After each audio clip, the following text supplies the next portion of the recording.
Selamat siang Bapak Ibu semuanya. Hari ini kita berkesempatan, saya Surya Dharma dari Samuel Sekuritas Indonesia.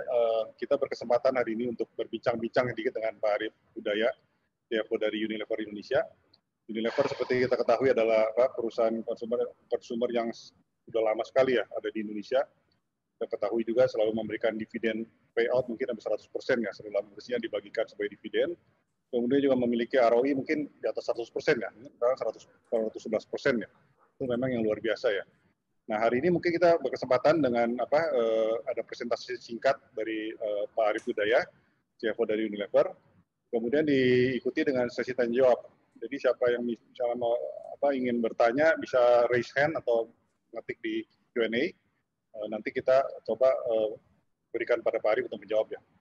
Sebelumnya saya perkenal dulu Pak Arief Hudaya ini bergabung di Unilever sejak tahun 1996.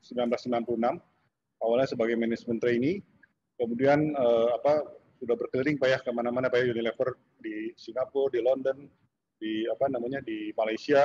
Terakhir beliau menjabat sebagai Vice President CFO di Unilever Philippines ya. Pak Arief merupakan lulusan dari Cass Business School, City University London. BSc-nya di finance Pak ya, di banking dan international finance ya.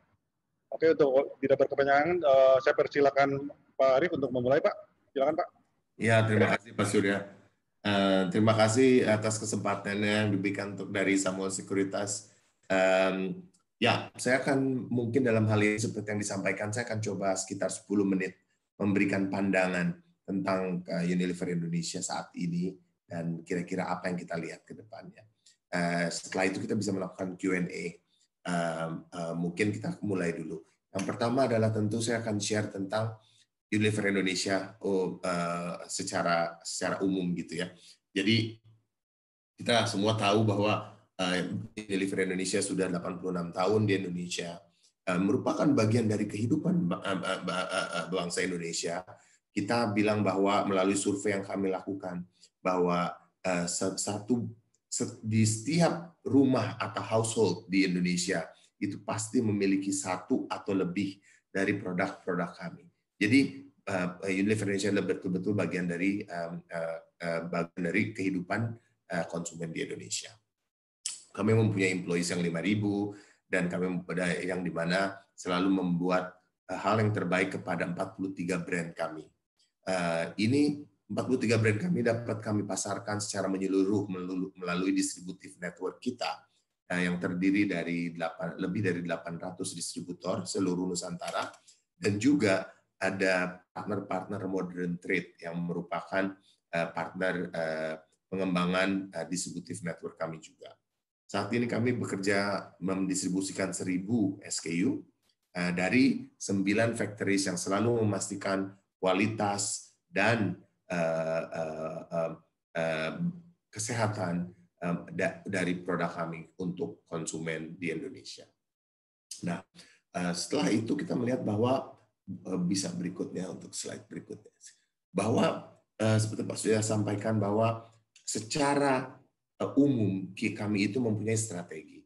Strategi kami yang kami sebut dengan 4G growth atau 4 growth yang terdiri dari consistent dan profitable growth.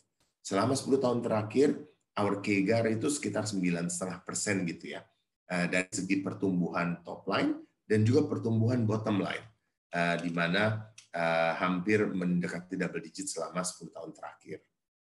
Nah, selain konsisten dan profitable growth, di next slide kami justru yang paling mementingkan adalah tentang competitive growth. Kami itu, produk-produk kami merupakan market leaders di setiap kategorinya yang ada di sini, dan mempunyai, dan competitive growth ini merupakan hal yang paling penting di dalam, terutama di dalam masa-masa krisis seperti ini. Dan yang terakhir, tidak hanya consistent growth atau profitable growth atau competitive growth, responsible growth merupakan bagian dari solusi dan bukan merupakan bagian dari masalah untuk baik lingkungan, baik social impact, ataupun terutama kepada konsumen. Itu merupakan purpose kami. Jadi responsible growth adalah betul-betul tidak hanya enabler atau CSR, tapi ini adalah bagian dari kehidupan sehari-hari dan terutama adalah tujuan hidup dan tujuan strategi kami. Dari 4 growth tersebut, secara totality, Unilever Global itu mempunyai, kita merasa bahwa strategi yang kita punya ini saat ini sangat berguna dan sangat memberikan hasil-hasil yang kita baru saja lihat. Pertama tentu kita mempunyai 2 tahun lalu guiding framework kita adalah purpose-led atau future fit. Jadi apapun yang kita lakukan adalah untuk our purpose, untuk make sustainable living commonplace dan mempersiapkan future fit. Yang kedua tadi saya sudah berikan tentang 4G growth model, dan yang ketiga karena growth itu merupakan kendala dan tantangan dan juga opportunity untuk kesempatan yang kami lihat.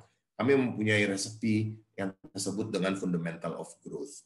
Nah, strategi ini memberikan apa yang sudah kita dapat selama ini, tapi menurut saya strategi ini even more relevant untuk pada masa yang kita hadapi bersama pada saat ini dan ke depannya.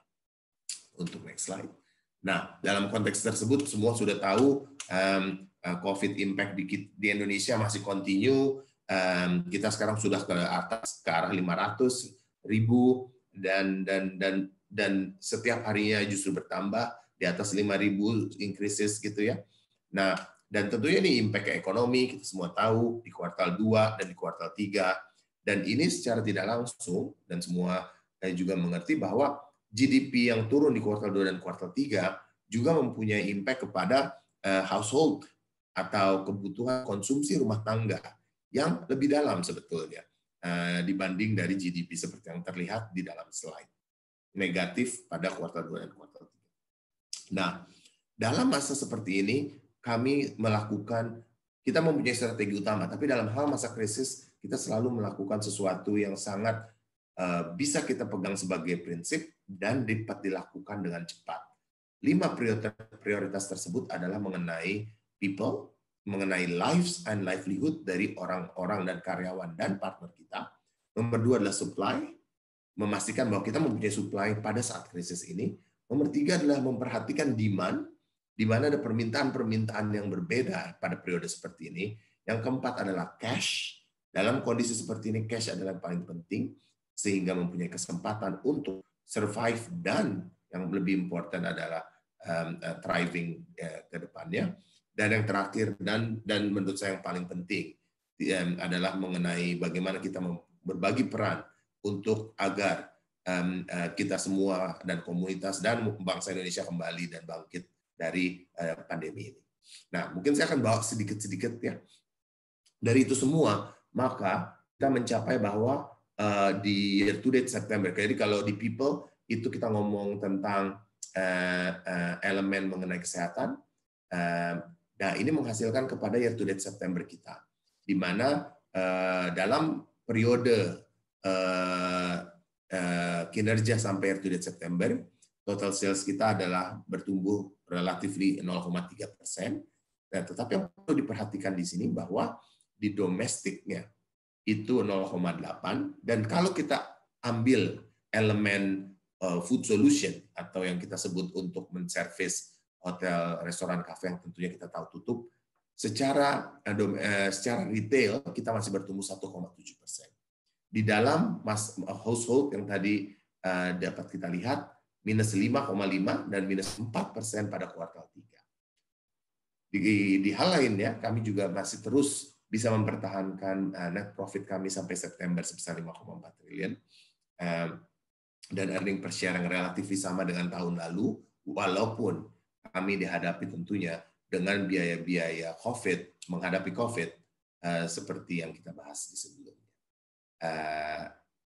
Ini saya bisa share, karena menurut saya dan menurut kami sangat percaya bahwa sebuah perusahaan tidak akan pernah bisa bertumbuh atau berkembang jika komunitas sekitar tidak juga mengalami pertumbuhan dan perkembangan yang sesuai dan selaras. Sehingga di Unilever apa yang kita lakukan pada periode awal COVID terjadi di Indonesia, kita bekerja sama dengan pemerintah atau bahkan juga dengan sesama perusahaan di FMCG asosiasi untuk memberikan hal-hal yang paling penting pada saat itu tentang kehidupan dan kesehatan. Jadi kami bekerja sama ketika waktu itu PCR kit belum ada di Indonesia dan Indonesia hanya mendapatkan 30.000 saat itu. Kami Unilever Indonesia menggunakan jajaran Unilever Global bisa mensecure sekitar 40.000 PCR yang kami berikan langsung untuk ke pemerintah agar dapat segera digunakan. Fokus tersebut pindah pada second half, yaitu dari lives menjadi livelihood. Karena setelah kita mungkin sembuh, kita membutuhkan keseimbangan atas pendapatan dari terutama small and medium enterprise atau toko-toko yang merupakan partner kami. Dan disitulah kami melakukan beberapa hal, termasuk yang kami sebut dengan berbagi dengan Indonesia, di mana 150.000 dari store kami kerjasama dengan memberikan digital solution dan juga modal kerja yang lebih jauh. Demikian menurut kami percaya bahwa tantangan yang kami hadapi selama ini di pandemi, selama kita berfokus kepada 5 prioritas tersebut, kami percaya bahwa kami akan selalu bisa menghadapinya. Tapi yang lebih penting, kami merasa bahwa inilah kesempatan untuk Unilever akan menjadi lebih kuat keluar dari pandemi krisis ini.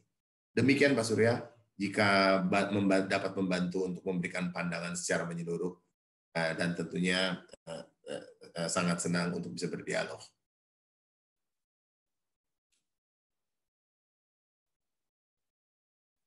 Masih mute, Pak.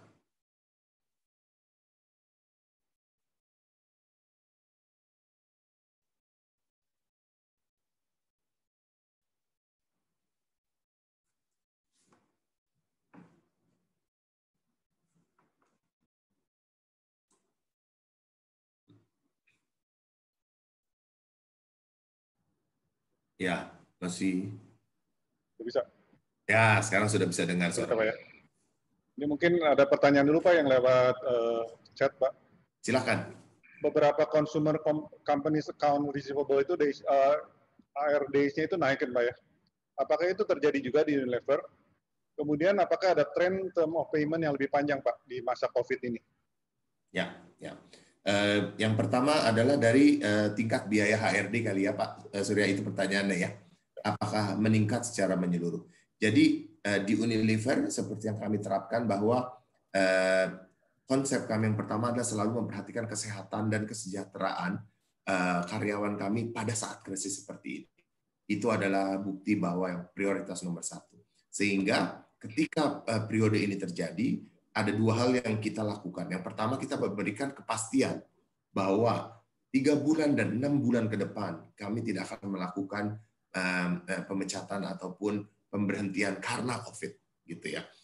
Itu yang pertama. Yang kedua, tentunya adalah dalam kesempatan ini kita melihat bahwa ada kesempatan investasi pada bidang-bidang tertentu untuk meraih talenta-talenta yang bisa membangun kita ke depannya. Sehingga jawabannya, HRD atau ER? Maaf, ER, Pak. Oh, ER, account receivable. Oke. Sorry, kalau tadi saya pikir ER, oke. Kalau human resources itu jawabannya bahwa memang kita mengalami. Tapi kalau ER, account receivable itu dan debtors days kita itu relatif kita saat ini masih sama dengan apa yang kita pegang sebelum krisis, Pak Surya. Jadi ini adalah salah satu, menurut saya ini adalah salah satu bentuk kerjasama kami dengan distributor dan partner-partner kami yang selama ini kita bina secara fundamental bahwa mereka mempunyai kemampuan profitability dan cash yang cukup sehingga mereka bisa melakukan ER secara debtors days yang sama, tetapi peningkatan secara absolut terjadi karena tentunya perbedaan tingkat sales selama ini. Kemudian ada pertanyaan Pak mengenai ini dari Pak Mike. Mengapa penjualan Unilever itu flat tahun ini Pak ya? Padahal kan kalau kita lihat kan kalau kebayang itu home and personal care itu harusnya kan dengan adanya COVID dibayangkannya gitu naik gitu Pak ya. Nah itu kira-kira secara volume apakah ada kenaikan penjualan nggak Pak di salah satu segmen mungkin ya? Ya betul Pak. Mungkin yang pertama adalah perkembangan, jadi yang terjadi di secara menyeluruh ada 0,3 Pak. Tetapi apa yang kalau kita lihat dipilah secara terpisah, itu ada yang kita sebut dengan demand atau permintaan yang berbeda. Contohnya ada kategori yang seperti Pak sudah bilang, permintaannya itu meningkat sampai double digit. Contohnya permintaan atas brand Lifebuoy kami, baik dalam bentuk sabun cair, sabun cuci tangan ataupun hand sanitizer, itu terus meningkat permintaannya. Yang kedua, permintaan tentang home and hygiene seperti Wipol, Fixal, itu meningkat secara menyeluruh gitu ya, karena permintaan untuk kesehatan dan kebersihan. Tapi kami juga mempunyai beberapa kategori yang sangat relevan dengan konsumen memilih untuk deprioritize karena kebutuhan pilihan hidupnya. Contoh, jadi kami mengalami sedikit yang kita sebut dengan mungkin kategori yang mengalami penurunan secara menyeluruh adalah kosmetik atau face, skin face, itu orang set aside lah. Jadi kami membagi, ada yang namanya surging kategori seperti yang tadi saya sebutkan, ada yang kita sebut impair kategori atau mengalami penurunan sesaat saat ini, yaitu face, ice cream, karena ice cream orang kan nggak pergi lagi ke keluar, yang nggak bisa lagi pergi. And then yang ketiga tentunya adalah seperti food solution, di mana kita tidak bisa supply ke Horeca. Yang di tengah, dan itu adalah bagian yang cukup besar dan stabil, adalah pasta gigi, shampoo. Nah, itu relatif stabil di situ. Yang perlu kita ingat bahwa household consumption itu -6, Pak. Dan yang paling, kalau kita lihat lebih jauh lagi, di kategori kita ya di FMCG, itu market growth itu sekitar -5 sampai -15.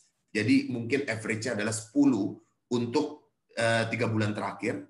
Tapi secara year to date itu mungkin sekitar -3%. Jadi betul bahwa peningkatan penjualan kami relatif flat di market yang menurun, sehingga kami percaya bahwa competitive growth kami, peningkatan market share, memberikan positif arah yang ke perusahaan kami. Mungkin ini ada Pak Manoj ya, udah resen. Silakan Pak Manoj. Jadi ya, Pak Arif, good afternoon, Pak. Halo, good afternoon, Pak. I would like to know how the pandemic has affected Unilever globally.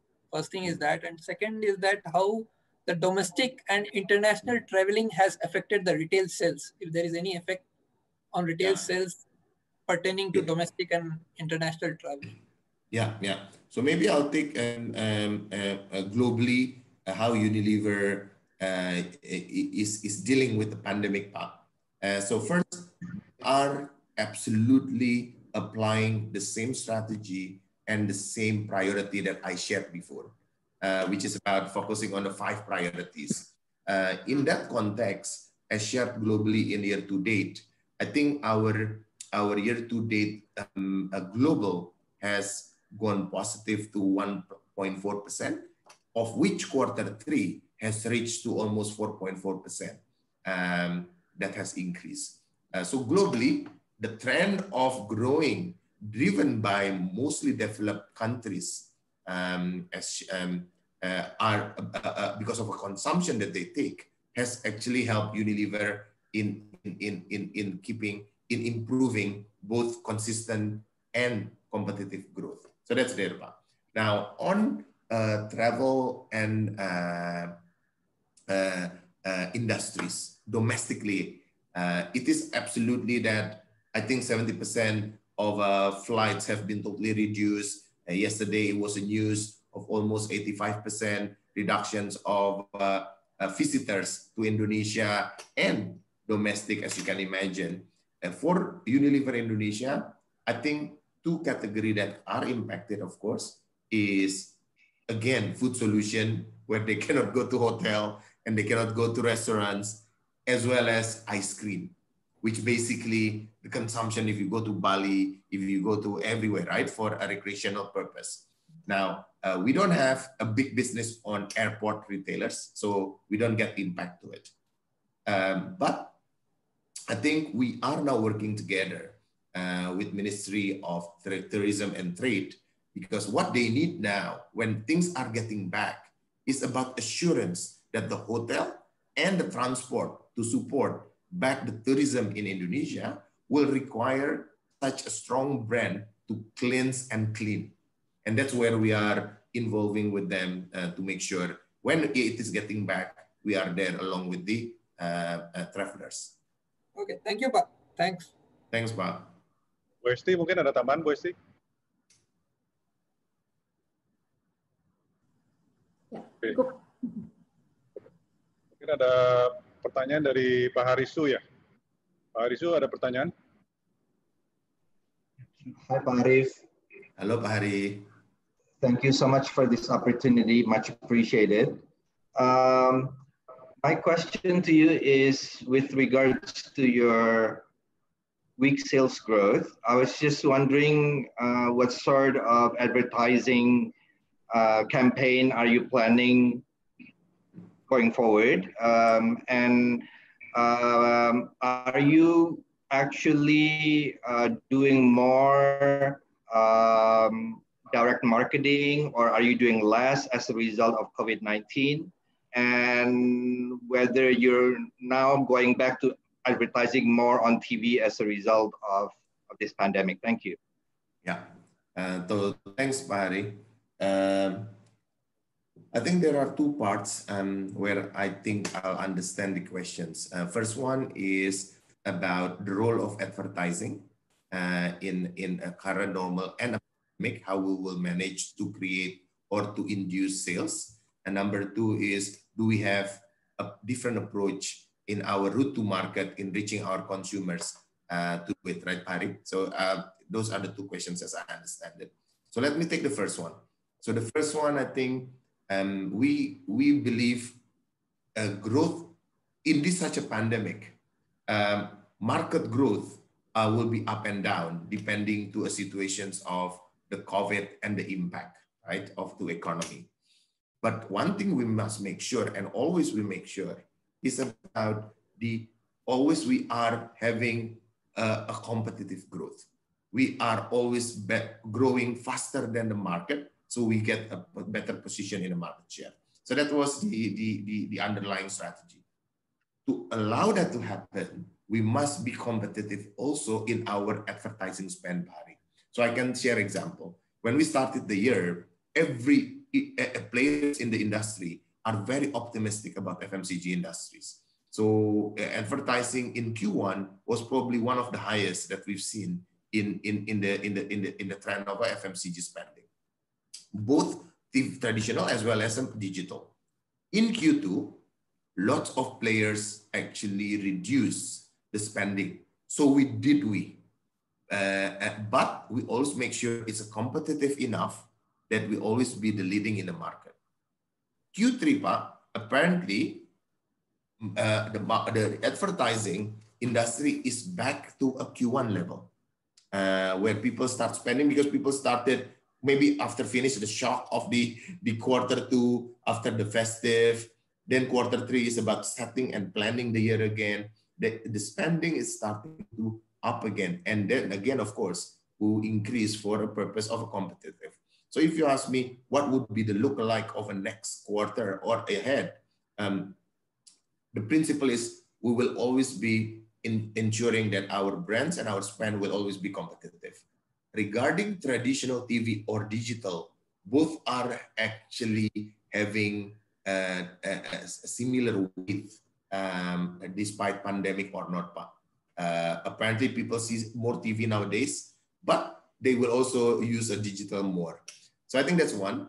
The second one is about reaching the consumers. Do we have a direct to consumers model? Currently we don't, and we continue use our partners of distributors and all that. However, what we do differently, there are two. One is e-commerce has grown double. The acceleration of e-commerce in our business has been significantly improved during this pandemic crisis. Of course, we all understand why. We don't go out. People, the staff go to our house through e-commerce business. The second part, we then believe that we have to extend it from B2C to also B2B, where we partner with our store, 300,000 of them, to be equipped with an application. So they don't need to wait their salesman to come. They can just order anytime, and normally it comes the next day. It gives them also assurance that they are healthy, because they don't have to connect with the salesman. But more importantly, it helps their rotation, because they don't have to buy like a bulk in 3 days, right? Because they can order anytime. So that's where we work together with some partners who are able to deliver over last mile. So those are the two parts. We make sure we're always competitive in both marketing spend as well as reaching our consumers with a different way. Thank you, Pak. Thank you, Pak. Kemudian ada pertanyaan dari Pak Narendra Anindyo, Pak, mengenai strategi Unilever terkait dengan merger and acquisition. Apakah ada rencana Unilever untuk tahun depan mungkin ya? Ya, terima kasih Pak. We always ini Pak, dalam kesempatan M&A kami selalu melihat bagaimana memperbaiki dan selalu memperkuat portfolio brand kami dan portfolio dari kategori dan bisnis kami. Kami selalu mencari kesempatan itu. Jadi dalam kondisi seperti ini, kami percaya bahwa kami makin aktif dalam melakukan hal tersebut, dan portfolio transformation ini bisa dilakukan tentunya dengan M&A ke depannya. Kemudian ada pertanyaan juga Pak dari Pak Abednego dari Subang Smartpolitan. Ini Pak Abednego mau bertanya, pertama itu ada bagaimana forecast performan FMCG di 2021 semester 1, dan 2, apakah ada kenaikan secara signifikan, secara langsung, Mbak? Kemudian yang kedua, kategori yang kemudian akan naik, misalnya seperti personal hygiene gitu ya. Strategi Unilever untuk mengakomodir ini, apakah akan mengkonversi existing production line-nya untuk memproduksi kategori personal hygiene? Jadi semacam di convert Pak ya, misal sanitizer atau apa gitu. Atau akan ada expansion manufacturing facility Pak untuk mengakomodir peningkatan demand terhadap produk tersebut Pak. Ya, terima kasih Pak atas pertanyaannya. Yang pertama mengenai outlook 2021 gitu ya untuk FMCG. Satu hal yang kita pelajari bahwa ternyata pandemi ini mengingatkan kita akan pentingnya scenario planning gitu. Jadi scenario planning adalah yang tentu kami juga akan terapkan di 2021. Jika sesuai dengan pemerintah bahwa kita tentunya berdoa vaksin dan semuanya akan terjadi dengan cepat, tentunya Bu Menteri Bu Ani sebagai Menteri Keuangan memberikan panduan bahwa 4-5% GDP di tahun 2021 akan menjadi realitas jika vaksin terjadi dengan tren di mana mungkin di semester pertama akan berkembang antara 2-4, tapi mungkin nanti di semester kedua akan berkembang 4-6 gitu ya. Dengan panduan seperti kami akan selalu mempersiapkan bahwa kami harus juga tumbuh sesuai dengan tersebut atau lebih baik gitu. Nah, tapi di satu pihak kita juga harus mempersiapkan antara min and max-nya secara skenario gitu Pak. Jadi menurut kami optimis mudah-mudahan dengan vaksin dan segala macam semua akan kembali dan bangkit perlahan-lahan di Indonesia. Saya rasa untuk first half akan mengalami tidak secara peningkatan secara langsung, tapi mungkin peningkatan secara bertahap. Lalu mengenai produksi dan kategori mana yang akan kira-kira berkembang, menurut saya ada 3 kategori yang akan terus berkembang. Yang pertama ada tentu kebersihan dan kesehatan, karena kita itu merupakan tren baru atau tren yang lebih kuat dari konsumen. Yang kedua adalah tentang permintaan atas benda-benda yang bisa dimasak di rumah gitu ya. Jadi dalam hal ini tentunya produk-produk makanan akan terus meningkat seperti sekarang karena orang mulai terbiasa untuk terus di rumah. Dan yang ketiga adalah tentang terjadi dua ekonomi gitu. Ekonomi di mana untuk orang-orang yang mempunyai dana dan kapital, mereka saat ini tidak mengkonsumsinya.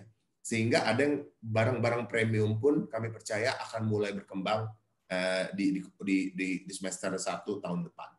Nah, untuk produksinya Pak, ada satu hal yang kami pelajari ternyata selama pandemi ini, yaitu kegesitan atau agility dalam melakukan cara produksi. Jadi ketika kami produksi hand sanitizer itu, ada yang melakukan ekspansi, ada juga yang kami lakukan dengan berpartner kepada rekanan-rekanan yang dapat melakukan produksi secara menyeluruh dengan cepat. Jadi kami merasa bahwa kami akan mencoba menyeimbangkan dengan kemampuan produksi jika meningkat melalui baik organik ataupun maupun untuk bekerja sama dengan produser yang bisa membantu kami. Kemudian ada pertanyaan Pak dari Bu Priska dari Kisi Asset Management. Hi Pak, for now Unilever Indo has 9 factories. What is the utilization now? Kemudian how is the capex spending in 2020 and planning for 2021? Any new product launching? Also for GT and MT channels, what's the proportion now? Yeah. Do you see any shift in GT or MT contribution due to the pandemic? Many thanks. Ya, oke. Terima kasih Bu. So the first one adalah mengenai 9 factories and will we have more? I think as a journey that will be a design for our network, manufacturing network, specifically on a capex. During 2020, we reduced our capex by half. So our capex, I think, is between now 1.5% from usually 2.5% during the pandemic. I think it's necessary for both cash conversion as well as relevant to it. On utilization, for surging categories and many of our categories like skin cleansing and all that, utilization has been significantly increasing, of course, while maybe for face is relatively reduced. So it's a balance in that context, but we are still in a healthy utilization level. So that is on that one. On the third questions, specifically regarding GTMT. So what happened during crisis ini adalah the channel is also shifting. The channel that is growing is one is e-commerce, number 2 is what we call proximity, atau a store that is located near to a residential area, which could be GT and MT. So far, the shift as a total MT GT are not changing, but the component in MT, where a mini market like Indomart, Alfamart is growing faster, while the supermarket is actually slower, given the mall is closed, but DT is also relatively stable because there are also many stores close to our residential. Kemudian pertanyaan dari Pak Ilham, Pak. CAGR revenue dan net income Unilever seperti Bapak sudah sampaikan tadi kan dalam 10 tahun tumbuhnya 9,5%, Pak ya. Ya. Namun tampaknya beberapa tahun ini tampaknya tidak setinggi itu lagi. Apakah betul dan apa penyebabnya, Pak? Kemudian apakah karena rata-rata produk Unilever ini sudah menjadi market leader mungkin sehingga sulit untuk tumbuh setinggi sebelumnya? Kemudian apakah strategi Unilever ke depannya bila memang itu yang terjadi, Pak? Silakan. Ya. Terima kasih, Pak. Jadi betul, Pak, bahwa 10 tahun terakhir 10% adalah CAGR kami. Kalau kita lihat mungkin 5 tahun terakhir itu akan relatively lebih rendah. Itu terjadi karena didorong oleh 2 hal. Yang pertama tentunya adalah GDP kita yang slightly menurun, tetapi FMCG market itu menurun secara menyeluruh, di mana di biasanya bisa ada di 8% gitu, 8-10%. 5 tahun lalu itu mulai melakukan adjustment ke arah sekitar 5%. Nah, kenapa? Tentunya karena konsumen kita selain peningkatan ekonominya, mereka juga melakukan pembelian hal lain tentunya seperti telekomunikasi, white goods dan semuanya. Sementara itu yang pertama secara market. Yang kedua tentunya secara kompetisi secara menyeluruh akan selalu berimbang dan akan selalu menarik melihat perkembangan kompetisi di Indonesia. Dua hal tersebut.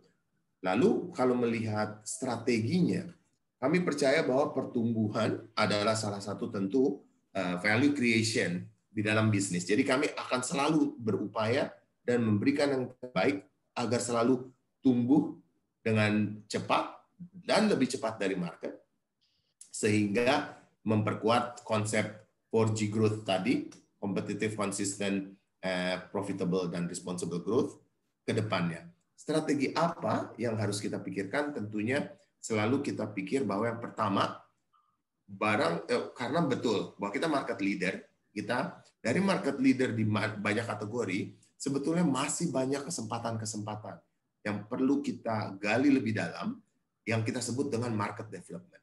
Bagaimana orang mengkonsumsi lebih? Contohnya ice cream. Kalau misalnya sekarang Indonesia itu adalah 0,8% liter per tahun, tapi di Filipina mungkin lebih besar. Kita bisa belajar gimana caranya meningkatkan konsumsi tersebut lebih tinggi. Yang kedua juga tentang kesempatan untuk penetrasi. Memang betul, contohnya hampir semua orang sudah mempunyai shampoo atau pasta gigi, tetapi apakah ada shampoo atau pasta gigi yang lebih sesuai kepada mereka? Sehingga mungkin di rumah tuh ada untuk sampo ibu, sampo bapak, sampo ini. Jadi strategi kepada barang-barang core kami pun masih mempunyai kesempatan yang cukup besar. Yang kedua tentunya adalah kesempatan atas future trend atau tren-tren yang kita melihat akan terjadi ke depannya. Saya ambil contoh. Mungkin salah satunya adalah tren tentang misalnya saat ini kesehatan. Dalam bentuk kesehatan, trennya juga banyak yang terjadi. Bahwa orang sekarang membawa praktikal kesehatan kemana-mana. Makanya kami meluncur produk kami yang namanya Sahaja. Dan salah satu produk Sahaja yaitu untuk purify atau kemurnian. Itu adalah salah satunya adalah alat contoh pembersih untuk kita bawa ke masjid atau ke workplace, karena biasanya ada lokasi yang harus kita semprot dan bersihkan. Jadi dua itu Pak Surya, bahwa core produk kami yang kami punya sebagai market leader masih mempunyai kesempatan jika kita gali lebih dalam dengan market development, dan di satu pihak kita juga bisa terus mengembangkan inovasi yang sesuai dengan tren yang kami lihat akan datang. Oke Pak, terima kasih. Kemudian ada pertanyaan dari Pak Budi, ini mengenai berhubungan dengan ice cream Pak, seperti tadi Bapak sempat utarakan juga Pak ya. Jadi bagaimana persaingan produk es krim ini dengan produk es krim dari yang luar, seperti misalnya Ice ya, yang banyak tersebar di warung-warung katanya Pak. Betul. Itu berapa besar Pak kontribusi es krim terhadap total Unilever mungkin ya? Apakah ada pencatatan pertumbuhan di tahun ini? Kemudian satu lagi pertanyaannya mengenai Magnum Cafe, itu apakah berkontribusi signifikan terhadap penjualan es krim? Terima kasih Pak. Ya, terima kasih Pak. Dalam konteks ini Pak, ice cream tingkat kompetisi itu seperti yang kita hadapi dulunya, bahwa kami mempunyai 2-3 tahun terakhir kami mempunyai pemain-pemain baru dari regional gitu ya yang masuk ke dalam kita. Nah, di dalam konteks tersebut pola kerja yang mereka terapkan adalah dengan memberikan banyak kabinet-kabinet yang ada di toko-toko kecil gitu ya. Nah, secara menyeluruh bahwa brand-brand premium kami seperti Magnum atau Cornetto itu relatively stabil karena memang konsumsinya adalah kepada target-target market tertentu. Tentunya merupakan tantangan adalah mengenai yang namanya saya sebut dengan affordable ice cream gitu ya. Jadi ice cream dengan harga yang lebih murah yang dimana ditawarkan dengan kompetitor kami. Belakangan ini kami meluncurkan brand kami yang namanya Seru, di mana dengan harga dan juga model yang kerja yang sama, yang cukup mampu untuk bersaing dengan pemain-pemain regional yang datang ke Indonesia yang memberikan value yang berbeda dari komposisi ice cream kami. Itu kira-kira Pak. Kemudian ini pertanyaan dari Pak Budi. Beban pemasaran dan penjualan tampaknya terjadi peningkatan dari 18,9% menjadi 20,3% di 9-month 20, Pak ya. Apakah di masa pandemi ini memang terjadi peningkatan promosi, iklan, dan lain-lain? Tadi Bapak sudah sampaikan, Pak, tapi mungkin ini ada peningkatan, bisa perjelas, Pak? Betul. Tadi terima kasih atas pertanyaannya, Pak. Tadi saya menjelaskan advertising, tapi Bapak betul, ada satu hal yang mungkin dalam pertanyaan Bapak, yaitu tentang promosi. Di dalam promosi itu, dengan penurunan pertumbuhan pasar FMCG, maka yang terjadi adalah tentunya seluruh pemain di FMCG yang ingin memastikan produknya yang diambil dari shelf oleh konsumen, ya Pak. Sehingga memang ada persaingan yang lebih ketat di dalam promosi-promosi di dalam store atau di dalam toko-toko. Nah, untuk selalu memastikan kami selalu kompetitif dan mempunyai kesempatan selalu dibeli oleh konsumen, tentu kami melakukan promosi yang selaras. Tetapi yang lebih penting, Pak, adalah promosi adalah salah satu bagian dari penjualan. Karena yang paling penting menurut kami adalah yang kita sebut dengan trust atau brand power. Brand-brand kami yang sudah hampir 80 tahun lebih ada di Indonesia, sudah dikenal dengan jajaran Indonesia, memberikan kualitas yang terbaik, itu biasanya dalam masa krisis dan pandemi ini, jika kita bisa berikan pada harga yang cukup bisa dijangkau, biasanya konsumen akan cenderung memilih brand-brand yang sudah terpercaya, karena mereka tidak bisa membeli jika salah beli gitu ya. Jadi itu yang selalu kami lakukan. Yang pertama, memastikan bahwa brand power kami terus dipercaya dan terus bertumbuh lebih kuat di mata konsumen, dan baru setelah itu kita akan selalu memastikan kita ada di kompetisi yang membuat harga terjangkau sehingga terus bisa bertumbuh dalam masa kritis ini. Ini masih dari Pak Budi juga, Pak. Masih ada 2 pertanyaan lagi. Ya. Beban umum dan administrasi di 9-month 20 ini ada kenaikan 13%. Mungkin Bapak bisa share peningkatan itu sebab oleh apa? Kemudian pembayaran remunerasi direksi dan karyawan di 9-month 20 ini ada kenaikan yang tajam, Pak, sebesar 35% ya, atau sekitar 359 miliar. Mengapa begitu tinggi, Pak? Mungkin bisa Bapak jelaskan. Silakan, Pak. Jadi dalam ini ada mengenai biaya karyawan. Jadi yang pertama mungkin kalau untuk dalam biaya karyawan ada peningkatan yang dilakukan oleh 2 hal. Pertama itu tentu adanya peningkatan gaji dari karyawan. Kami lakukan di awal tahun. Tentunya mengetahui bahwa adanya pandemi karena kami melakukan di awal, dan juga yang kedua adanya investasi kepada IT, investasi kepada digital. Karena pada masa pandemi ini masa paling tepat untuk memperkuat jajaran digital investasi kami. Jadi 2 faktor tersebut adalah pendorong dari peningkatan gaji karyawan.